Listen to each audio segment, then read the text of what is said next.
Ay grabe naman talaga 'tong gobyerno na 'to. Ano bang nangyayari dito?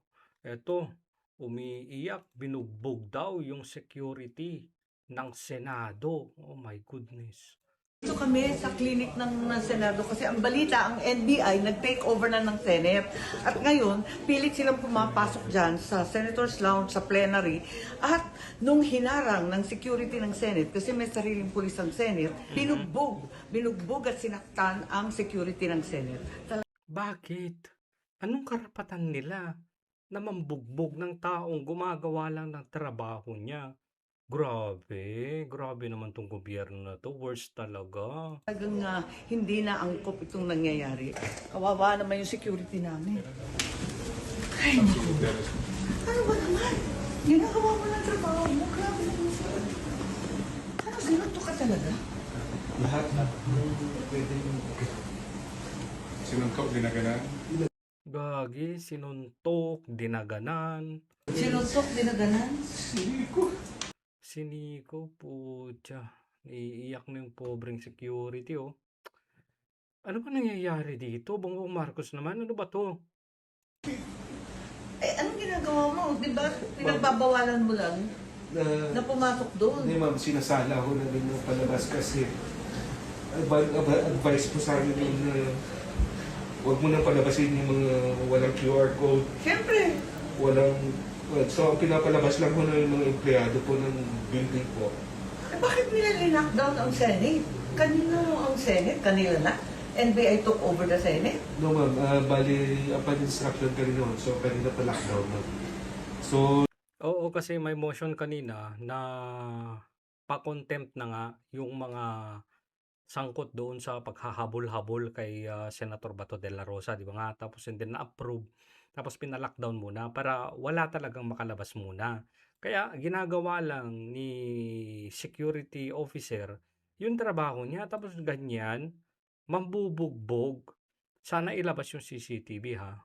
Ilabas yung CCTV para makita kung gaano kababoy itong mga tao na dapat nang puprotekta sa atin, pero sila yung gumagawa ng hindi ko grabe, grabe.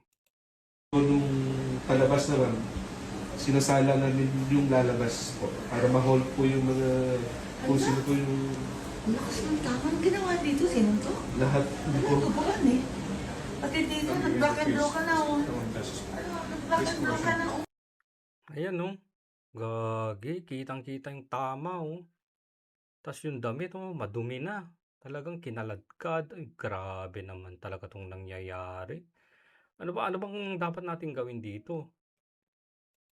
Diyan, miski kabila. Kabila din ako. Ayan. Ayan din oh. Grabe naman oh. Ano ba? Sinaktan ka Binuhat talaga. mo ko papasok ng pick-up ko. Ha? Binuhat ko din ako. Oh, so siya pala yun. So, meron pala akong gagawing erratum dito sa content ko na to. Hindi pala NBI yung kinaladkad. Siya pala ang kinaladkad. Ba't kinaladkad? Kinukuha ng NBI, ganun? Kinaladkad? Bakit? Ayaw niya sumakay eh. Kaya pala. Oh, siya pala. Pasensya na guys ha, doon sa nauna kong content. Akala ko kasi NBI. Yung kasi pagkakaintindi ko doon sa news. Yung sa news ng bilyonaryo yata, yun yung nabasa ko. Grabe naman. Sorry. Erratum ha. Mali ako doon. Hanggang sa pick-up nila? Saan ka dadalhin? Hindi ko rin alam. May pamilya rin po ako! Bakit dinadala? Bakit siya na yung binugbog? Siya pa yung dinala? Ay, grabe naman yan. Siya pa talaga yung dinala. Inaraw ko po yung katawan ko doon sa may pintuan po. Sa may pinto. Hanggang Inipit nakita ko ka? si One of our lawyers, ma'am, na nakita ko si Atty. Bahmo. Sabi ko, huwag niyo ako iwan. Sorry. Grabe, kawawa naman. Grabe. Ang hirap maging maliit na tao, no? Inaapak-apakan, kinakaladkad, ginagawang kawawa, walang kalaban-laban, ginagawa lang naman yung trabaho niya, tapos ganun yung gagawin. Grabe, ba't kinaladkad? Baka walang kaya itong NBI na to. Ay, ito, may footage.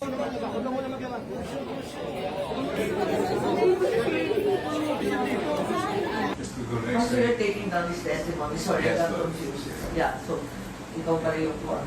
So na-ready naman ma'am yung convoy natin. Just Kinukulong ng CCTV yung kung saan po Hindi, pero maliban doon, yung sakit mo, yung tama sa'yo, hindi naman tama yun na nakakaligtas sila ng commotion na po dun sa lobby na Hindi, dapat paano yun niya yan? CT scan, x-ray, dapat. Kasi kawawa naman, oh. tinula ko po pabalibag po dun sa may roll up door. Binalibag pa sa may roll up. Then, after naman, pilit nilang binabali yung risk ko, kaya daming Yeah, kailangan po ganos ka dyan eh. pilit nilang tinitwist mo para mapusasan po. Pero, gumunod po po pati Pinupusasan pa. Siya na yung nabugbog. Siya yung na yung agrabyado. Siya mo yung pinupusasan. Ano ba to? yung glasses ko natanggal ko. So, buti na lang po nakahawak ako dun sa railings po nung takay ko sa may roll up. Door ko ng backup. Nung hindi ko, nawalan na po ako ng balance po. Pumalo na po ako dun sa may hagdanan ng roll up door po. Sinakay ka sa, may sakay ka sa road. Sinakay, as in, isakay po nila ako sa sasakyan. Inipit lang doon yung katawan niya sa Kidnapping na yan. Grabe. Parang kidnapping na yan, ah. So, ito po yung pintuan nung nakadanon mo po yung kamay, yung paa ko sa swing yung may isa. Buti na lang nakatakas po ako kasi iba na mo man magsalita yung driver ko eh. Nilumura na ako tapos lahat ng pwede niyang gawin sa akin, pwede niyang gawin sa loob eh. Gagi, pinagmumura pa. Grabe naman. Buti na lang yung passenger. Hindi, ay ba talaga yan? Ang kapal yan. Medyo kalma. Pero nakaalis daw. Nakatakas daw yung mga NBI na so-called na agent. You're not there na? Pero Bali kami po ma-identify. yung call po. Basta na-identify ko lang po Magtakbuhan doon daw eh. mahabang buhok na nakasalamin po. Ngayon, okay lang yan. Ma-identify. Kasuhan yung mga yan. Agent na mahabang buhok? Hindi ko alam kung Baka nga, agent siya agent o ba talaga Saan? yun? Tapos, isa rin po yung medyo mataas po yung position na laging naka-gel po baba. Magaling po. Sino si Mel? Matibag? Eh kung naka-gel, si Mel Matibag, may medyo- salamin? Hindi po. Yung Ah, iba laging pa yun. bagsak po yung buhok. May alta pressure ka ba? Meron po ako. Meron? So, chinek mo na? Yes ma'am. Kasi elevated pa ng konti medyo agitated Kaya po so nga. we'll just check later. Ay, naku. Iwanan kita sa abogado. Balikan ka namin. So, you're going to go to Makati na ka? Yes ma'am. Coordinated na po. Wala to be sure ah. Opo. Ay, yung mga nag-wrestling naman kay Bato. Opo. Eh, wala po yung commotion po. Eh, as O talagang ni-wrestling nga si Bato. pumok yung hindi palabas po ng labi ko. Ay, nakamuli. Wrestling. Ano, dalhin nyo sa ospital para ma-check ng maayos to. Kawawa naman. Grabe naman tong gobyerno na to. Ba't ganito? Oppression, grabe. Ang gulo-gulo mo. Ay, ang gulo mo, Pilipinas. Ang hirap mong mahalin. Grabe. Grabe naman. Bongbong Marcos naman, ano ba itong nangyayari? Pinapayagan mo yung ganito. Grabe naman. Wala talagang masabing iba dito. Grabe talaga.